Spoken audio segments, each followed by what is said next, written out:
ನಮಸ್ಕಾರ. ವಿವಾ ನ್ಯೂಸ್ಗೆ ಸ್ವಾಗತ. ಇದು ನಿಮ್ಮ ಪ್ರೀತಿಯ ಸುದ್ದಿಗಳ ಡಬ್ಬಿ. ಸಜಾ ಕೈದಿ ಪ್ರಜ್ವಲ್ ರೇವಣ್ಣಗೆ ಒಳ ಸಂದರ್ಶನಕ್ಕೆ ಕೋರ್ಟ್ ಅಸ್ತು.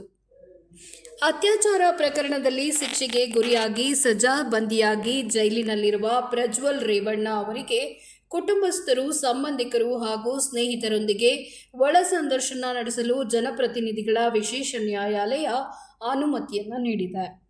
ಒಳ ಸಂದರ್ಶನಕ್ಕೆ ಅವಕಾಶ ನೀಡುವಂತೆ ಕೋರಿ ಪ್ರಜ್ವಲ್ ರೇವಣ್ಣ ಸಲ್ಲಿಸಿದ್ದ ಅರ್ಜಿಯ ವಿಚಾರಣೆ ನಡೆಸಿದ ನ್ಯಾಯಾಲಯ ಆದೇಶವನ್ನು ಕಾಯ್ದಿರಿಸಿತ್ತು. ಇದೀಗ ಅರ್ಜಿಯನ್ನ ಮಾನ್ಯ ಮಾಡಿ ಒಳ ಸಂದರ್ಶನಕ್ಕೆ ಅವಕಾಶ ಕಲ್ಪಿಸಿ ಆದೇಶ ಹೊರಡಿಸಿದೆ. ನ್ಯಾಯಾಲಯದ ಆದೇಶದಂತೆ ಜೈಲು ಮುಖ್ಯ ಅಧೀಕ್ಷಕರು ಕಾರಾಗೃಹ ನಿಯಮಾವಳಿಗೆ ಅನುಗುಣವಾಗಿ ಕುಟುಂಬಸ್ಥರು, ಸಂಬಂಧಿಕರು ಮತ್ತು ಸ್ನೇಹಿತರಿಗೆ ಭೇಟಿಯ ಅವಕಾಶ ಕಲ್ಪಿಸಬೇಕು ಅಂತ ಸೂಚಿಸಲಾಗಿದೆ.